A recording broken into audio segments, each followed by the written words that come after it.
rabbil alamin. Matur sembah nuwun. Iya, Mak, iya. Nduk, dalem. Ripalungguhan iki awake dhewe sak kanca nampa pakurmatan agung. Iya.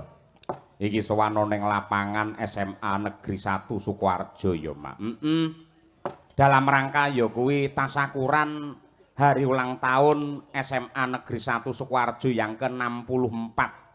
Iya, Lah banjur SMA Negeri 1 Sukoharjo ki setiap hari jadi utawa ulang tahun ya mesti nanggap wayang ya, Mak. Alhamdulillah wiwit kuncung nganti gelung dalam rangka ulang tahun wayangan ya lagi bengi iki no. Iya apa? Ning iki awalan yang bukan untuk akhiran. Insyaallah mengko keluarga besar ing SMA Negeri 1 Sukoharjo iki bisa cancut gumregut makarya bebarengan antarane para dwija lan uga para siswa anggene nunggalke niat kiblat golong-geleng gilik lan uga manunggal tetunggalan. Dadi papan iki, sekolahan iki ora mung tempat untuk mencetak generasi yang handal dan hebat, ning terbukti pada malam hari ini kersa nanggap wayang tegese SMA Negeri 1 Sukoharjo adalah salah satu promotor lestarinya budaya Indonesia. Ngono ya, Mak. Kaya ngono kuwi. Iya, Mak, iya. Mula ya sungkem marang Bapak Kepala Sekolah Bapak Dr. Andes Harmani M. Hum. Kuwi nuwun sewu panjenengane iki piyai asline saka Blitar Laladan Gledhug Sanan Kulon. Ya. Biyen kuwi guruku nalika SMP neng SMP Sanan Kulon. Pak Harmani kuwi tenan, Nduk. Malah panjenengane sing paring dawuh telepon luwih dhisik. Mas Cahyo kemutan kalih kula no mboten, kula Pak Harmani guru jenengan SMP riyen teng Sanan Kulon 1. Weh, kowe ning SMP Sanan Kulon 1. Mergo sak Sanan Kulon ya mung siji kuwi tok SMP-ne, Nduk. Iya, Anu, pripun kabare? Kalih kula kemutan mboten, kula badhe wayangan. Iya, ning SMA Negeri 1 Sukoharjo. Lajeng taripe pripun? Lah sing ndangui guru ki, Nduk. Monggo sing mulang aku yen nganti aku ngregani kuwi lek tegese aku murid sing murtad. Wadene yen ora ngregani yen nganti aku tombok piye? Bingung to, Nduk? Iya to, ning akhire ana kebijaksanaan saka Pak Harmani, mergo panjenengane ya isih kelingan nalika SMP ki ora kok umuk, ora kok pamer. Bijiku rapotku mbiyen ki rata-rata 9. Iya, apik. Songo didum wong 3 mbiyen kuwi. Ya ora tau mlebu mbiyen. Ora tau mlebu. Lah piye lho bapakku li ngendika, ndalang ora kudu ngangge matematika, rasah ngono. Aku yo ngawut to akhire bar kuwi. Ha iya. Diturun rambu seprene kuwi. Iya, Dadi sing anakku sejati sing nurun paki ya rambu kuwi. Lek pinter-pinteri nurun sapa malah bingung. Ha ya ngono. Iya, kaya ngono kuwi. Ning bareng tak pikir-pikir ora iso kok dalangi banjur acuh karo pelajaran matematika karo bahasa Inggris ora iso, Nduk. Mergo ora perkara itungane matematika ora perkara kuwi ning piye carane seseorang untuk memecahkan masalah. Ngono kuwi. Mula wis kaya ngono kuwi, Nduk, awake dhewe ngaturke panuwun lan ugi dumateng para panitia ingkang dipun pandegani kalian Pak Lili Suryanto. Wah iya, karo Mas Agus Widodo kuwi wakil kepala kesiswaan. Mas Agus mbiyen iki ya alumni SMK 8 utawa SMKI seangkatan karo Bu Sukesi Rahayu karo Mas Wawan Rianto sing asta Demung kuwi. Ha iya elok tenan. Karo Roko Mas Muhammad Taslim dadi ning kene malah do reoni. Ha iya, ngono kuwi. Temenanan. Lek Mas Agus genah pinter nduk jaman semono. Iya, Yen Mas Kamit ya pinter. Ning Mas Kamit ki apa jenenge blobo yen kancane njaluk turun piye nomor iki apa jawabane mesti ya dikandani. Lek Pak Agus yo lho cetil lho. Ah ya ora iso sinawa dhewe. Ha iya. Lah lek Mas Taslim kuwi pokoke suluk karo nembang terus kok. Ha iya. Angger matematika ra iso jawab terus dhek tlutur. Ha iya ngono. Lek Bu Kesi kuwi mesti nggawa angger ujiane nggawa kertas sak lembar lho, Nduk. Ha iya sak lembar terus iki jawaban tulis ning kene kabeh. Lah mlebu ning kelas terus dilebokne nang nggen rok jero rok ngono lho. Ha iya. Japlak yen ora japlak dudu kesi. Ha iya ngono kuwi. Bu Siti Sukesi.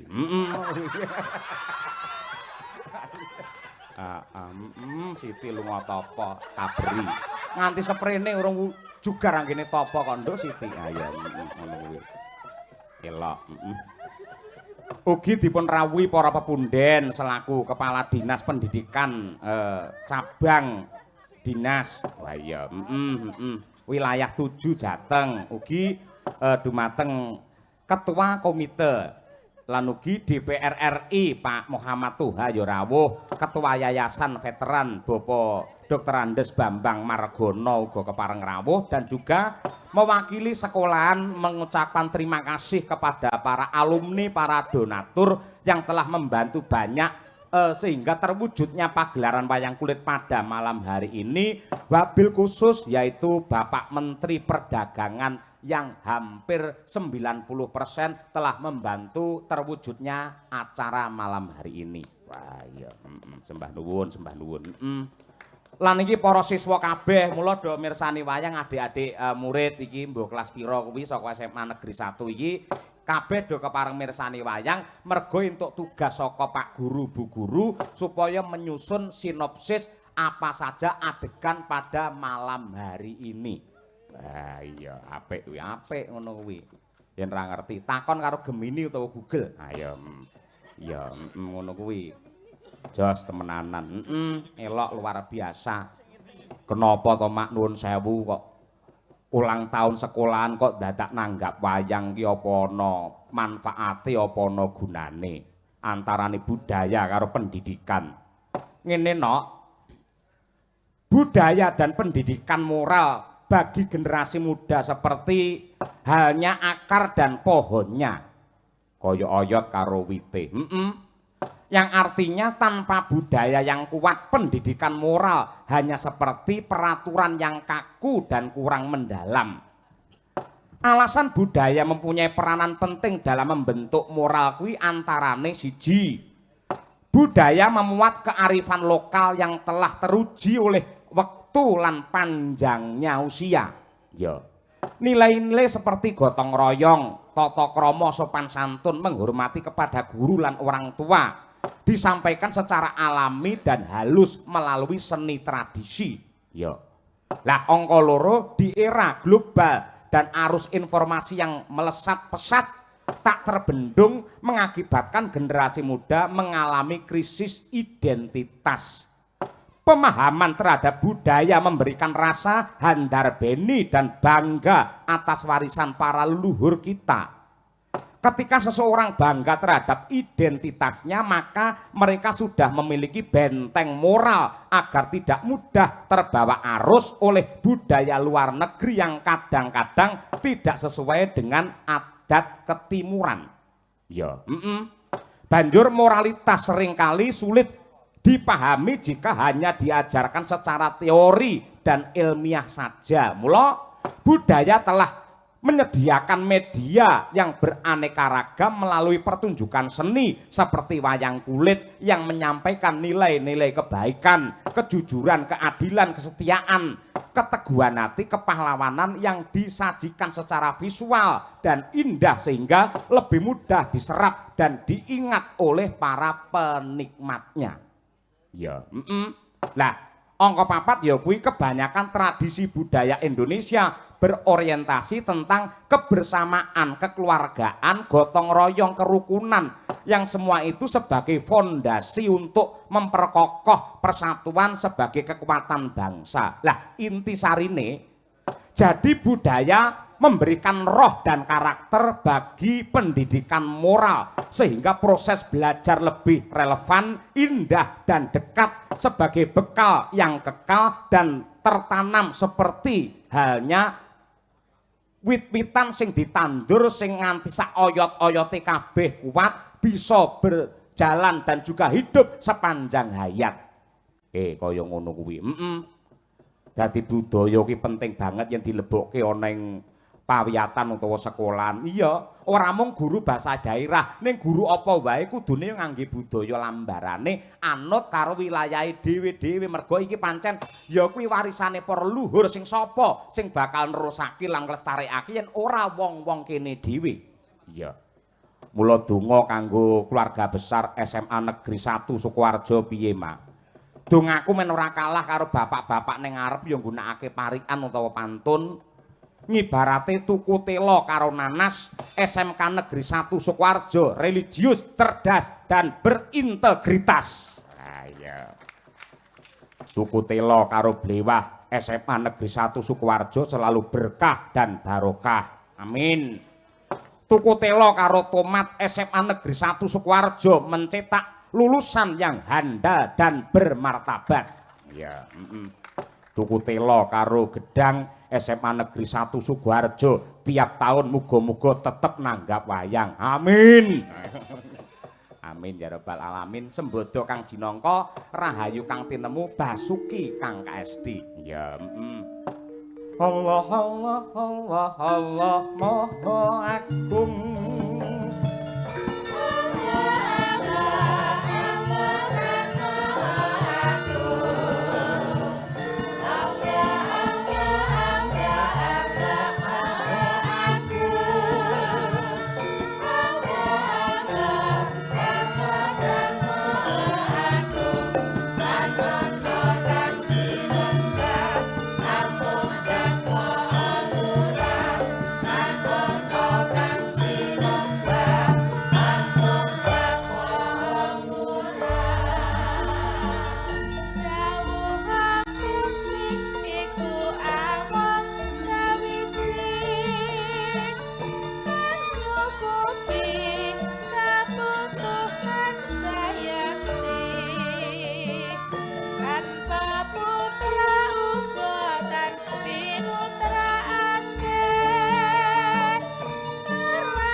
Salam sungkem marang para sesepuh adi sepuh, ya para dwija, para guru-guru sing nyatane kepareng membina, mendidik dengan kesabaran para generasi bangsa yang akan memegang tongkat estafet seterusnya.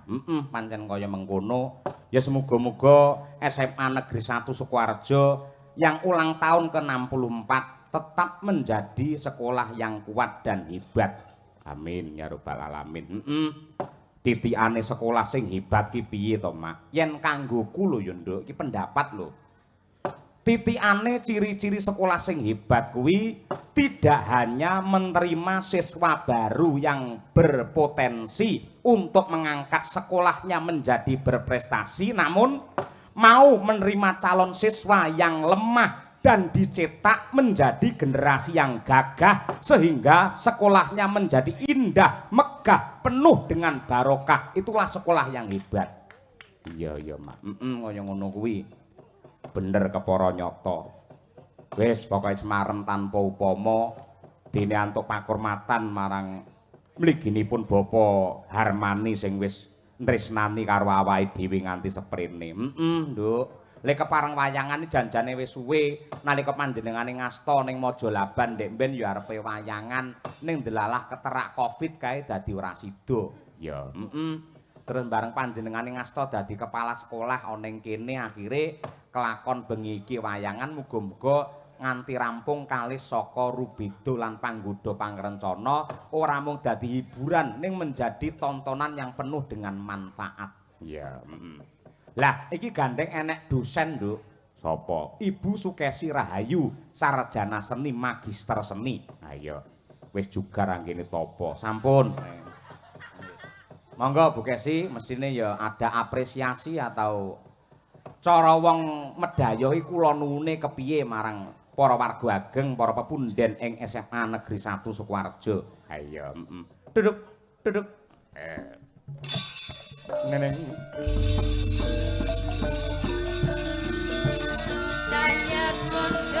Pocone Pak Harmani mau diaturke nggih tembang srepek Mataram. Ya mungkul.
Bapak Harmani sekalian Ibu, mergo Ibu Harmani iki asline saka Laladan Mbesule Tulungagung.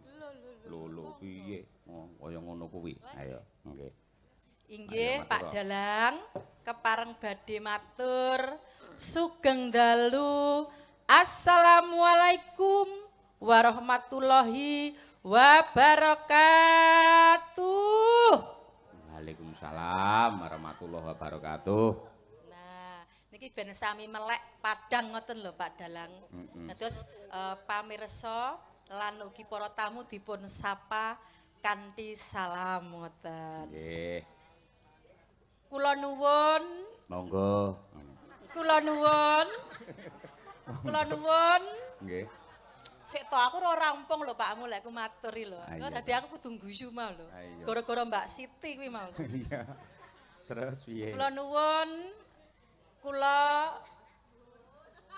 kru Sanggar Seni Madangkara Pengrawit lan Sinden ngaturaken panuwun ingkang tanpa upami dumateng keluarga besar SMA Negeri 1 Sukoharjo. Awit dalu niki kula lan bojo kula sing ganteng dhewe Nyelek.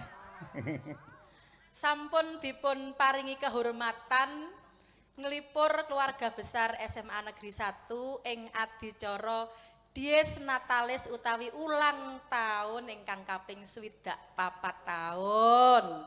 Nggih. Nderek ndedonga mugi-mugi siswa-siswanipun ing tembe dadosa generasi ingkang handal, cerdas, bermoral, beretika, bermartabat, sukses semua dan kaya raya. Sehingga ketika setiap tahun SMA Negeri 1 ini mau mengadakan Dies Natalis, banyak sponsor mengalir dan akhirnya bisa nanggap wayang malih. Ngoten nggih, Pak? Leres Bu Kesi, nyatane mau lak wis paring dawuh to panitia para donatur luar biasa. Saking Pak Menteri Perdagangan nenek, doktere wae pira mau lulusan kene, ya to. Durung mau ana sing ning apa kuwi jenenge kepolisian nenek ning TNI kabeh piye sugih pirang-pirang urung kiwa tengen kene para pengusaha do kabeh mbantu. Mesti ya entuke iki panitia ya akeh banget. Ayo. Dadi aku lek gawe rega ning kene kemurahan asline, Nduk. Ayo. Ya ora nek murahe wong iki tandha bekti karo Pak Harmani. Bener kepara nyata. Lah minangka tandha tresna Bu Kesi, ayo coba ngatur lelagon utawa tembang kunjuk dumateng keluarga besar SMA Negeri 1 Sukoharjo lan sumrambahe para rawuh ing tasih kepareng jenak pinarak wonten ing mriki wonten lapangan mriki. Kula ngaturaken panuwun ing tanpa upami. Apa artinya ulang tahun? Apa artinya wayangan? Apa artinya kehadiran dalang, sinden dan pengrawit tanpa didukung hebatnya para penonton. Mula tepuk tangan untuk penonton Sukoharjo pada malam hari ini. Ya. Jos. Kuatah lho Pak Dalang ingkang sami mirsani nika ibu-ibu wonten ngandhap, teng samping, teng mriko, teng belakang mriko. Lho niki kanca kula Pak Agus Dugi, ngeteri jajan. Kok ngerti lho lek seneng nganggo ki lento Pak Agus? Nggih. Lek Bu Kesi pokoke ora padas doyan Pak Agus, ayo ngoten niku. Niki Pak Agus menika riyen kanca kula jaman sekolah wonten ing SMKI Surakarta. Pinter ya, Bu? Oh, cerdas. Pak Agus niku ket kelas 1 ngantos kelas 3 SMKI niku mboten tahu kok jenenge ranking 5 niku. Ranking mesti ranking 1. Wow, kaya ngono. Anteng priyayine meneng ning glendem. Ayo. Ayo ranking 1 ya. Nggih ranking 1, bijine mesti 9 ke atas. Lek sampean ranking piro? Aku lho ranking 20. 20 kuwi apik. Ayo. Aku SMKM biyen nadyan tak tinggali tanggapan, alhamdulillah ranking 2. Ya, komburi. Ayo. Ora apa-apa, sing penting tetep spektakuler. Ayo ngono kuwi. Sukses. Nggih. Napa tembange Bu Kesi? Kula badhe ngaturaken pangkur Semarangan. Wah, nggih. Karmane Pak Armani niku panjenengan. Nggih, kula pun ngertos kok. Pak Armani, salam sungkem kula nggih Bapak. Senadyan to niki murid panjenengan, ning dalu niki dheke butuh dana, Pak. Apa enek? Sik to nyeluk bojone iso dheke lho. Mbok panjenenganipun apa piye ngono. Lho kan ketanda akrab kita ngono lho. Wah, iya. Aku yen nang omah kan ngaturi panjenengan niku Kang Mas Cahya Kuntadi. Heeh. Lah nang omah iki basa. Ha iya, Mas Dalang pripun ngersakaken ngunjuk napa? Lah kuwi lek pas enek tamu tur nggawa panjer. Ha iya. Monggo badhe dar menapa Mas Dalang? Ale para tamu monggo dipun unjuk. Mas Dalang monggo niki lho unjukane tamune kajeng sami ngunjuk, jenengan mboten ngunjuk, niki tamunipun kepekewang nggih pun ngunjuk. Basa mlipis. Ning kok capo bareng tamune kondur kuwi wis kari wong loro tok langsung ketok asline. Panjere gorene, Bro. Ayo ngono. Lah iya, akrab meneh. Wis jugar neh anggene topo. Ayo ngono kuwi. Monggo Bu Kesi, pangkur Semarangan. Ayo kagem Bapak Harmani sekalian Ibu lan sedaya para guru para dwija ing SMA mriki. Wabil khusus untuk adik-adik siswa tersayang, semoga tetap berbudaya semuanya. Ya, amin. Yo, Bu Kesi. Tan samar pamoreng soksma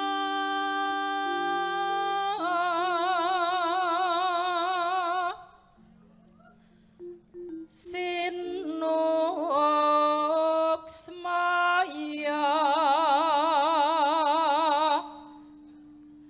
วิ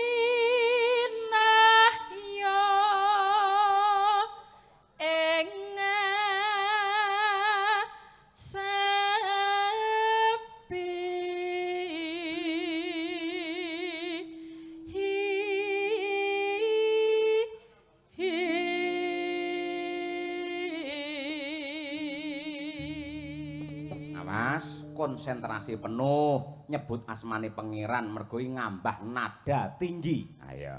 Iya.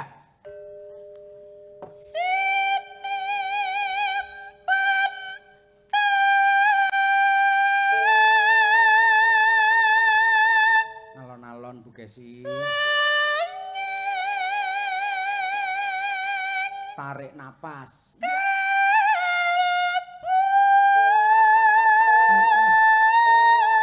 Iya. Nyebut asmane pangeran. Ayo meneh, kurang sithik. Iya. Terus. Iya. Heeh.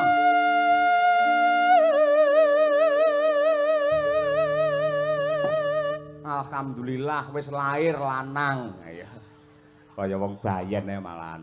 Yo kari ari-arine yo ngono.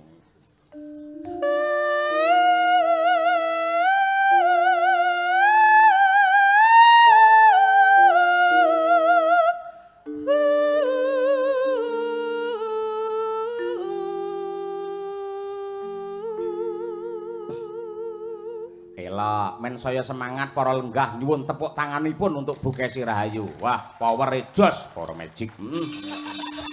Anu, kekuatane lah, kekuatane kuwi lho ayo.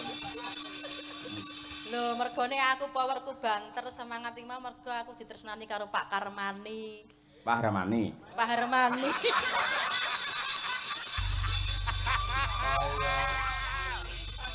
Piye to Pak Sarminto, Sarminto. Ayo. Wah, wis ora ayo. Mongil umur ra kena dicolong kok. Ayo. Monggo karepe anakku lak papat. Gelar Brahma Rambu Rangkung. Karepe arep nyeluk Rangkung. Ngono iku kabeh diceluk sik. Gelar anu Brahma Rambu Rangkung ngono lagi ketekel. Ayo ngono kuwi penyakite wong tuwa ngono kuwi.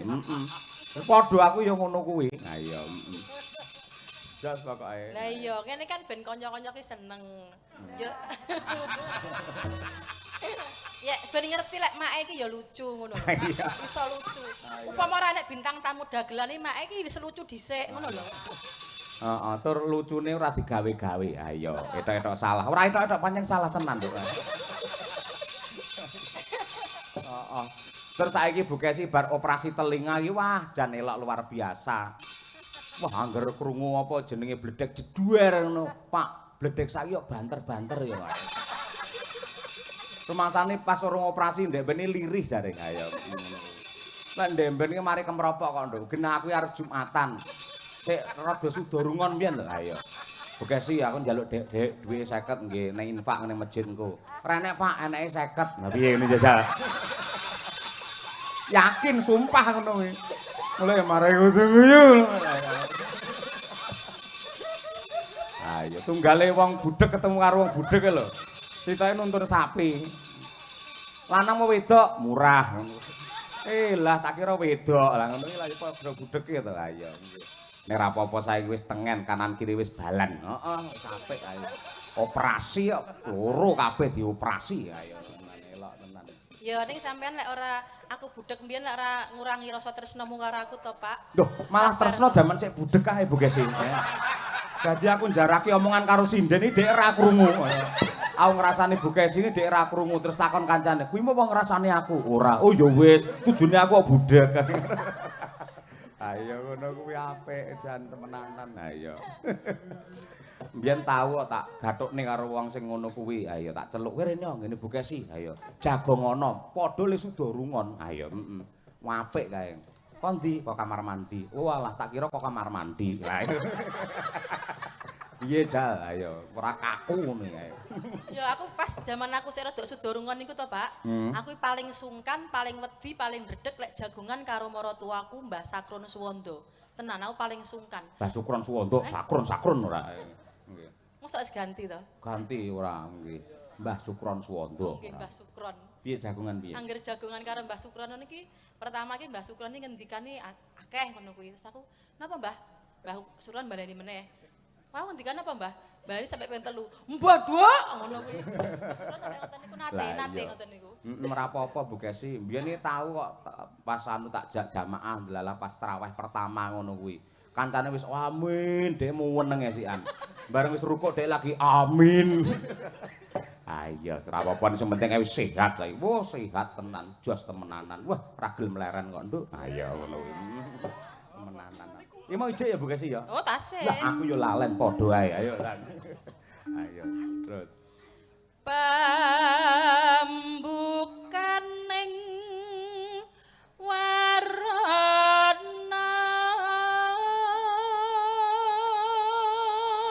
Nih. taralen saking liyep layaping ngaluya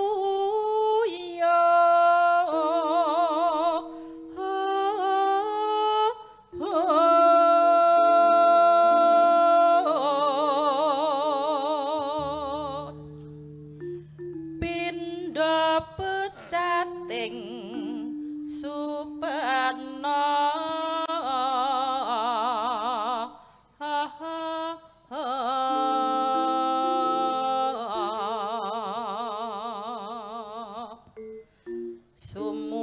sumusuping rasa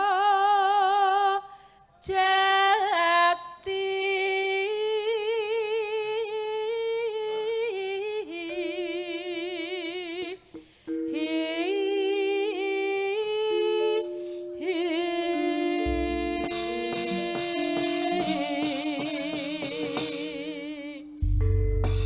Pangkur Semarangan wis diaturake no, dibajutke apa? Ya kuwi lelagon Mawar Kuning karya Kinarto Sabdo. Ya. Ini adalah doa yang terbaik untuk keluarga besar SMA Negeri 1 Sukoharjo, Mawar Kuning. Mawar adalah bunga yang indah dan harum, kuning adalah emas. Semoga keluarga besar SMA Negeri 1 Sukoharjo harum namanya menuju zaman keemasan. Amin. Monggo diaturake Mawar Kuning dados.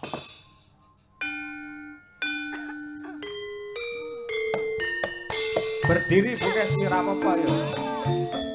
Timbang kok nesone aku ayo.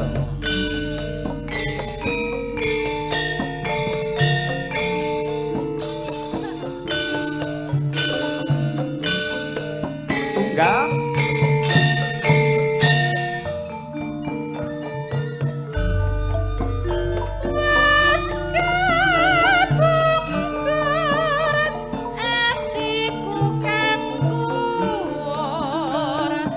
Mekar mangklong sum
Terima kasih, matur sembah nuwun. Ya.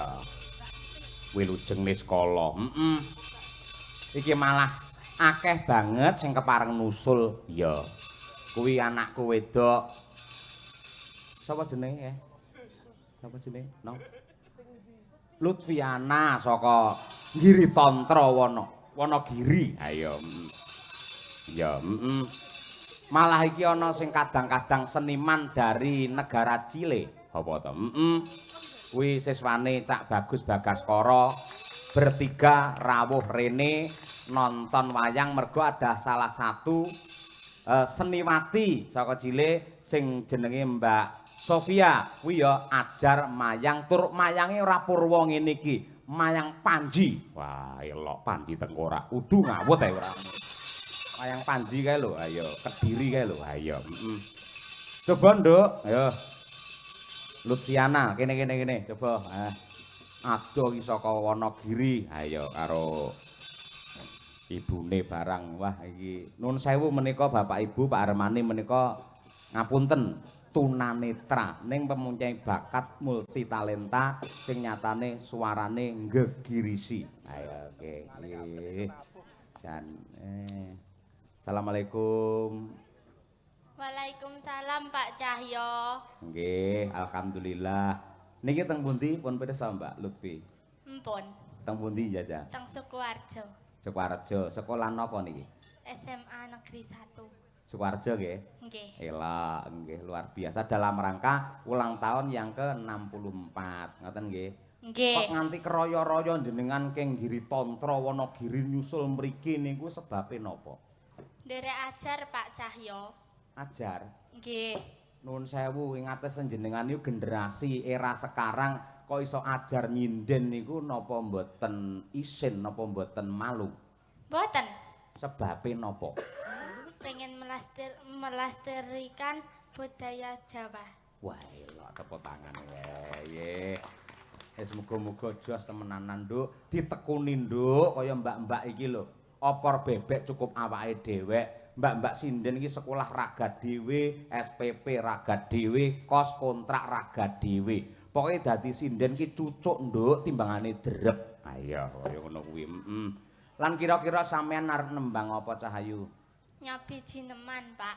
Jineman apa? Jineman napa nggih Pak Cahyo nderek jenengan kula?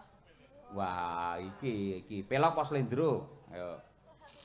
Slendro Songo. Slendro Songo. Oh, nggih. Ular kambang, oke? Nggih. Oh, nggih. Sinden favorite jenengan sinten? Bu Sukesi Rahayu kalih Mbak Lia Sundari. Wah, iki mutiara. Alhamdulillah Mbak Lia duwe penggemar pisan. Ayo lah. Nang gawe kaos, ayo. LL Lia Lover, ayo. Apik. Leres nek jenengan napa niku ngefan kali Mbak Lia niku leres pancen nggih suarane kados mekaten le bening sing kok ya jos kaya ngono. Apik. Jos luar biasa. Iya, Lek Bu Kesi sing sampean senengi nggih pas nembang apa? Nembang Pangkur Semarangan. Niku wau nggih. Nggih, kalih Pangkur Kadung Tresno. Kadung Tresno. Oke, siap. Coba kaya apa. Sakniki kula pengen ngerti jenengan coba jineman luar kambang nggih. Nggih. Janar gunung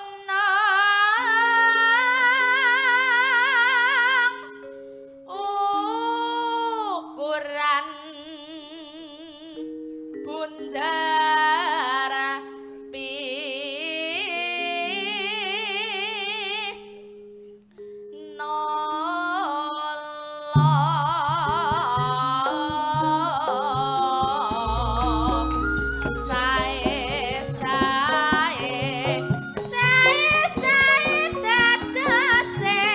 Jalan lila mas kowe gotong royong nyambut gawe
Yo yo yo.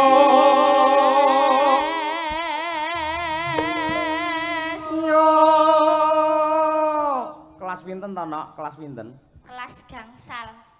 SD. Nggih. Wah, elok. SP. Oh iya. Gila, iki gawe wayang SP ora nggih. Kelas 5 SD parandene wis kendel suarane wis apik, banter kaya bledek. Ha iya kaya ngono. Kaya Bu Kesi mau. Temenanan wis pas lek ngefan kalih Bu Kesi. Ya, coba. Terus sih. Aja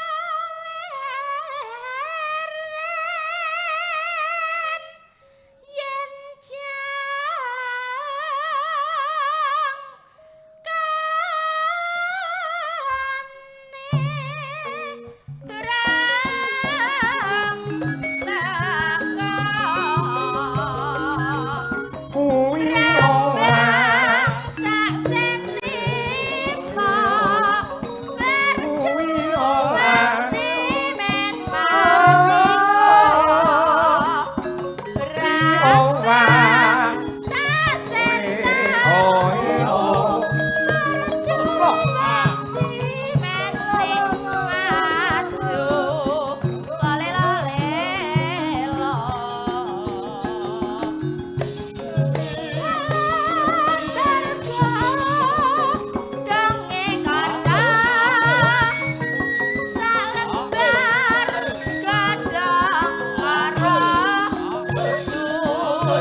Nyuwun tepuk tangan untuk anak kita Lutfiana luar biasa para lenggah. Wah, jan ngono kuwi lho, Nduk, Gusti ingkang nyipta jagat.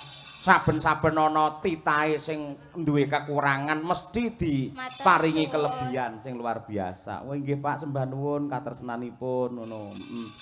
Apa, Nduk? Iki mau diparingi apa? Arto. Arto pinten niku? Iso lho, ayo. Dereng kula iling-ilingi. Oh, dereng iling-ilingi. Ayo. Biasane diraba nu ngerti kok, biasane lek sing cah nganjuk kae. Ayo. Ketinggal Pak Cahyo. Non? Ketinggal. Napa? Pinten? Nggih ketinggal.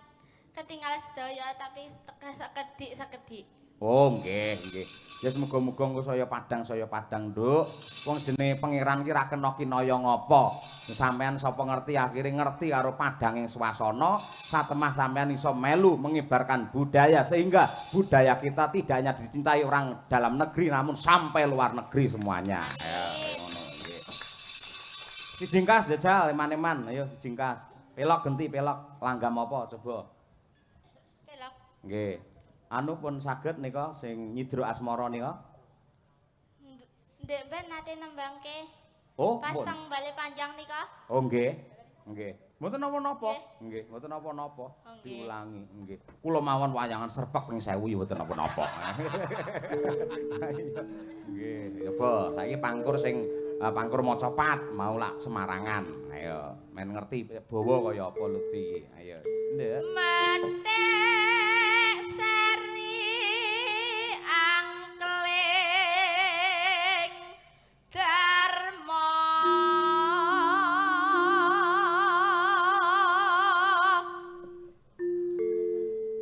ana cerita tingkaing ula kalih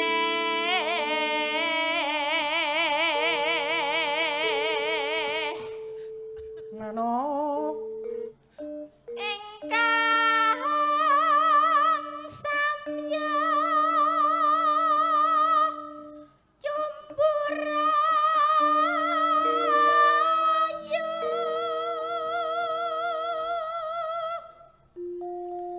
janange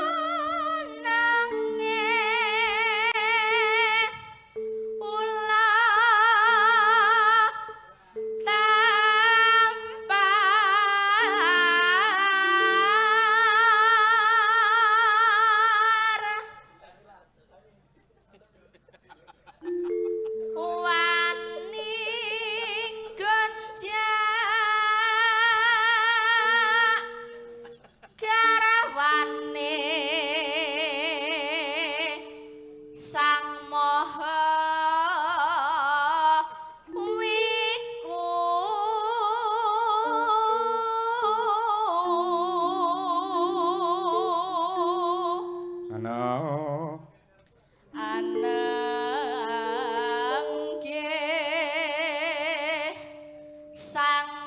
naga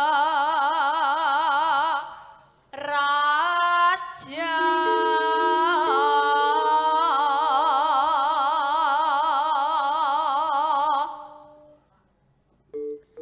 sasilih nyinaga kini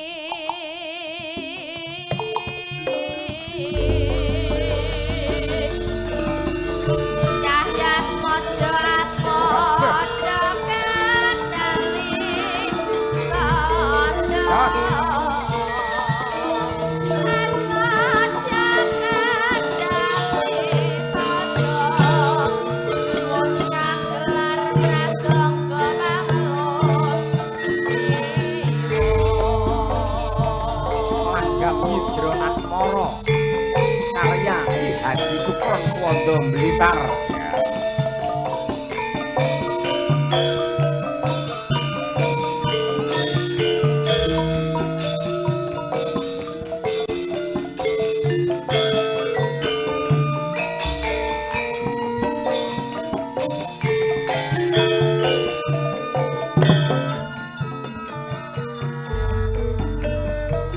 Ya, Nduk, Lutfi.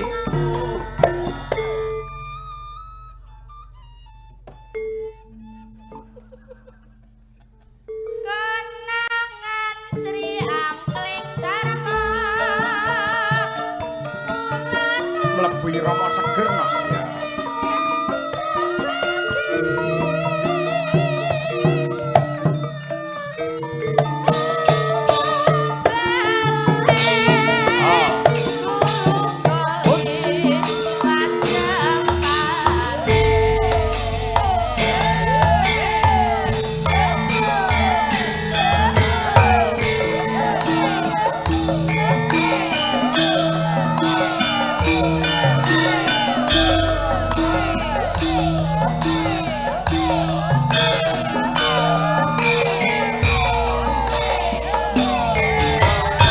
Kor.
Lah.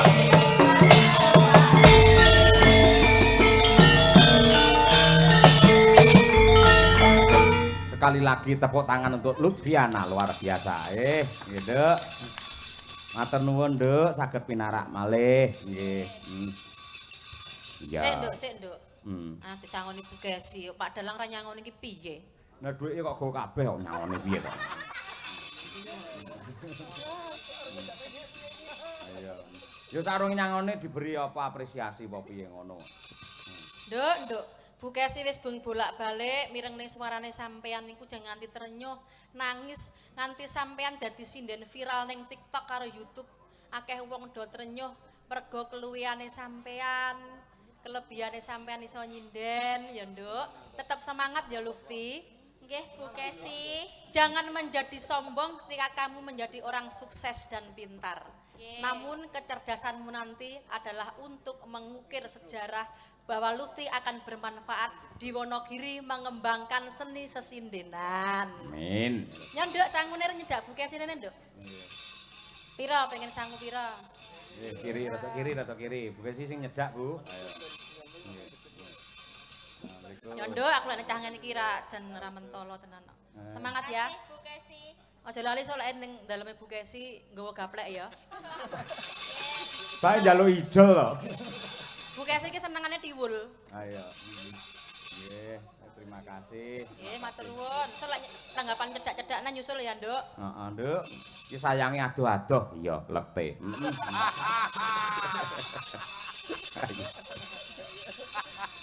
Menika rumiyin wonten awala ingkang tumibeng pangkon. Ya, saking Bapak Sriono MPD Sidoarjo, Bendosari Sukoharjo. Katur dumateng Ki Cahya Kuntadi ingkang nembe nggelar pakliran. Menika wonten wujudipun dandang gula kalih pupuh karakit piyambak dening Bapak Sriono. Wah ya iki ngrengga karo awake dhewe karo Pak Harmani. Ngono kuwi engko diaturake. Ya.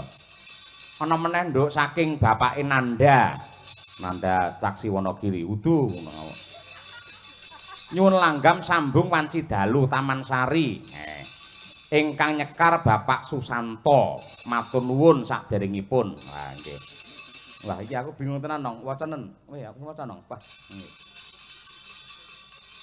Ya sampean sing maos kuwi aku ra jelas tenan nek kuwi. Ayo. Dari Bapak Wiono Catur Mor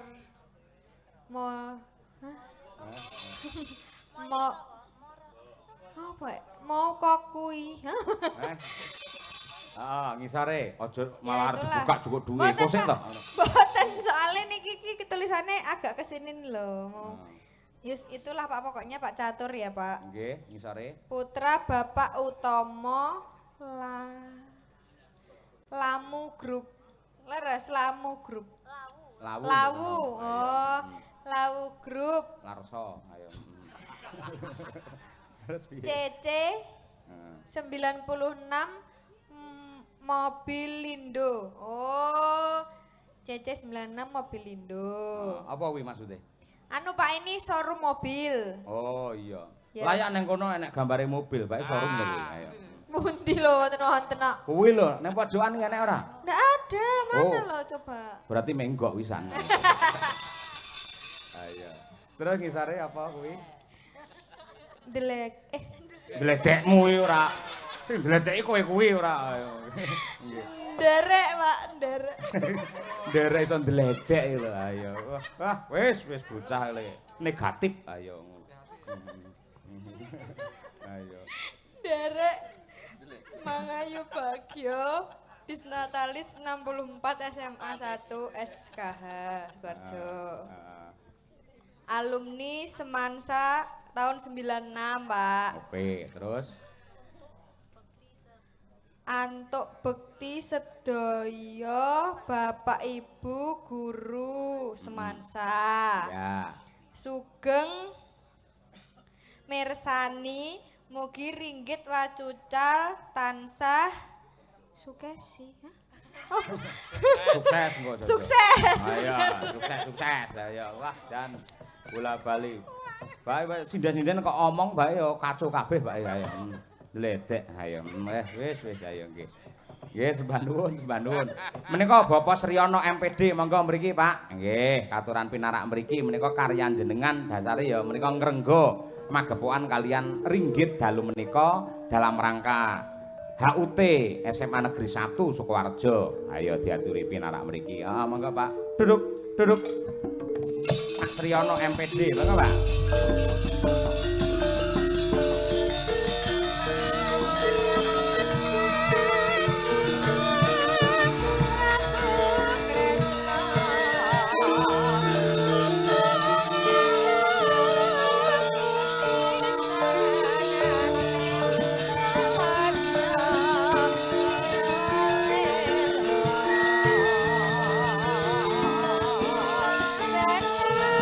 Iki nong jumeneng nong.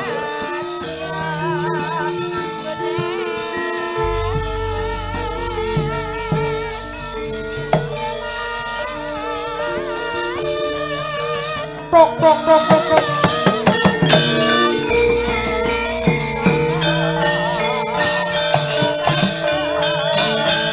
Gandeng Bapak Sriono sampun kundur mbok menawi menika dipun ijoli sinden gledek. Ayo iki Pak Winong Nawangsih. Ayo coba kaya apa.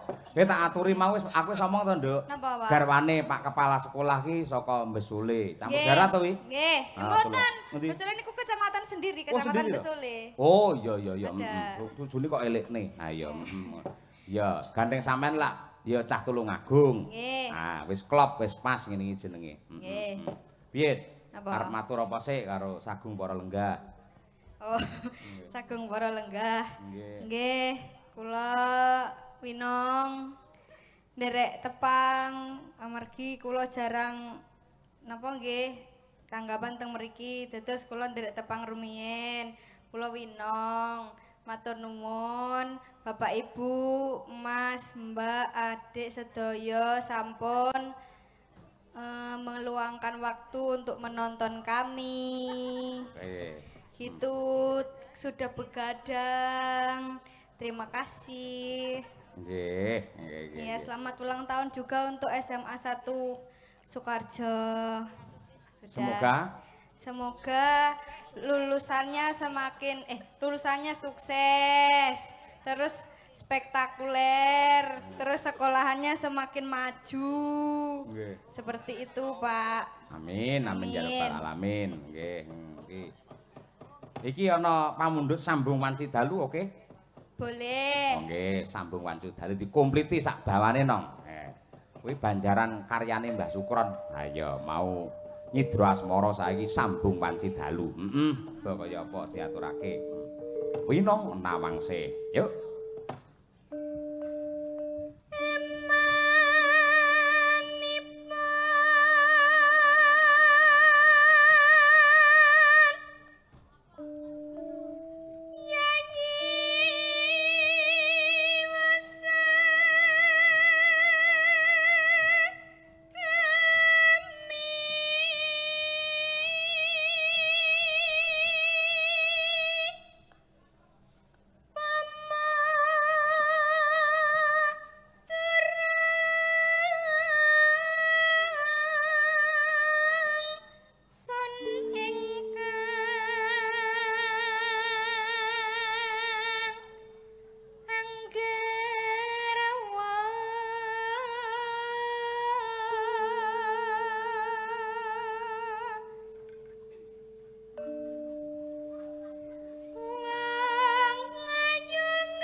Kanthi mriki Pak mboten napa-napa putrane nggih.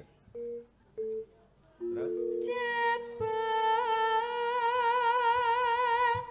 Nimas uga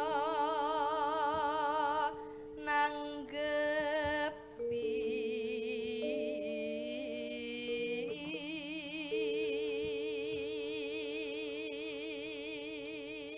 oh, tak selani dulu ya Nong. Iya nek bocah enten lare sing kepengin salaman kali Pak Dalang. Mau diagem mawon, Pak mboten napa-napa, Pak. Diagem mawon. Nah, mriki. Nah, iki. Mboten napa-napa mriki. Asmane, Mas? Foto. Nun. Nduk, Amit. Sinten asmane sinten? Rizky Alvaro Pradana, Nggih, kelas pinten? kelas 3 SD. 3 SD. Nggih. Pengen pripun? Pengen salaman kali Pak Dalang. Oh, nggih. Pripun? Nyun donga pripun? Supados dados dalang. Bisa jadi dalang kayak Pak Dalang. Amin ya rabbal alamin. Pun sunat dereng. Dereng. Lek dereng sunat pengen dadi dalang, sok kan nanggap Pak Cahyo kun tadi ya, nggih. Bapake dikandhani ngoten nggih. Bapake lek ora malah nanggap jadul niku mangke nggih. Nggih, salaman mriki. Mugi-mugi saged barokah. Nggih, jan topine apa lho kok ora koyo ndalangi to, Le? Apa kuwi topine? Spiderman. Oh iya. Ora apa-apa kok gawe wayang Spiderman gelut karo Gatotkaca, Spidermane dikalahne ya. Kudu menang Gatotkaca ya Le ya. Ah iya, pun melih sampun Pak. Pun cekap. Oh nggih, kelas kawan Pak disunatne Pak mangke Pak. Non. Lah nggih kula riyen nggih belajar ndalang niku kalih bapak sunat ditanggapne Mbah Mantep nika lho. Nggih ngoten. Tanggal pinten nggih tok jenengan? Ngoten. Sukses ya Le ya. Sekolah sing pinter manut karo bapak ibu nggih. Aja lali bekti karo Gusti sing nyipta jagat. Semoga menjadi generasi yang handal, hebat dan juga bermanfaat untuk masyarakat. Nggih. Pun matur nuwun. Samele. Nggih, nggih. Sami-sami Pak, nggih, nggih. Elok-elok. Bu Rambu kuwi dikancani kuwi. Ayo.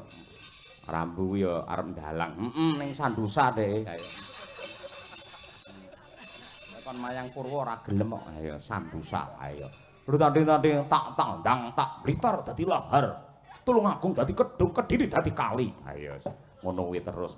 Lek legenda apal dhek, peta buta apal. Iya. Lek matematika iya. Dirasa nggih pengen salim Mbak niku Rambu. Sapa? Rambu. Karo aku ya. Oh lho, ngopo Bu? Ayo. Ayo. Ayo. Terus tekan ndi mau nang? Ayo. Ayo ta sambung rasa Neno. nanging wanci dalu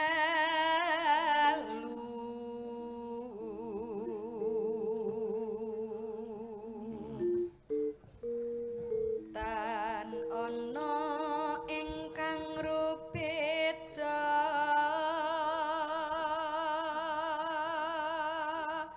Tan ana kang beda tegese renek sing ngalang-alangi. Ayo.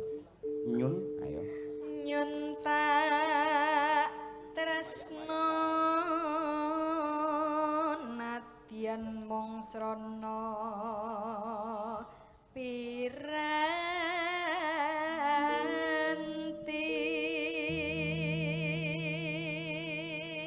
Nyun tak tresno nadyan mung srana piranti ngangge teknologi ya kuwi HP. Ayo kuwi anan. Lek mbiyen SMS. Ayo. SMS ki yen positif surat menuju surga, yen negatif surat menuju selingkuh. Ayo ngono kuwi SMS. Ayo dimasukin, ayo dimasukin. Ayo. gambarmu uga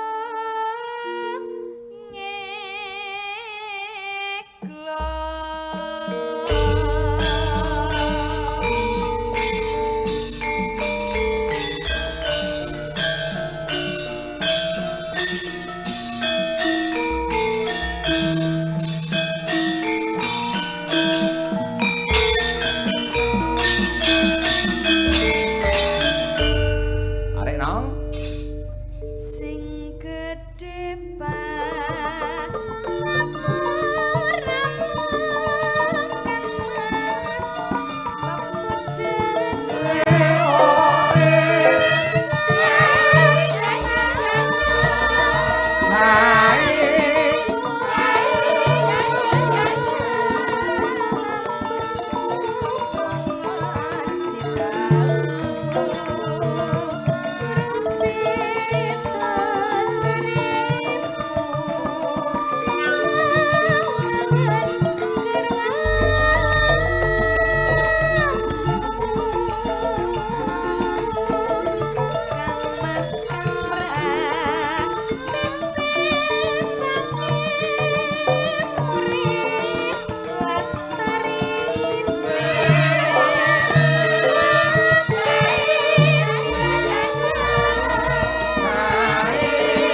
kang mratiti sakti murni lestarine ati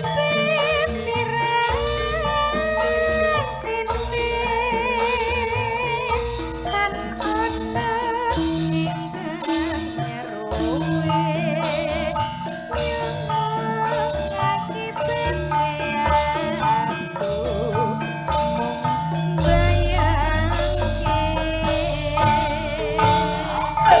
remu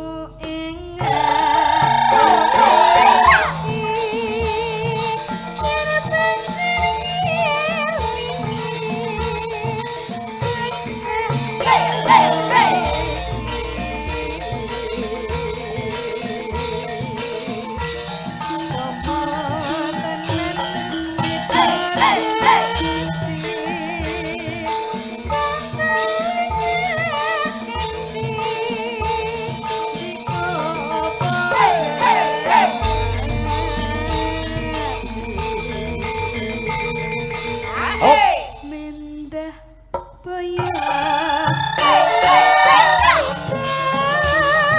urip lan nandika meski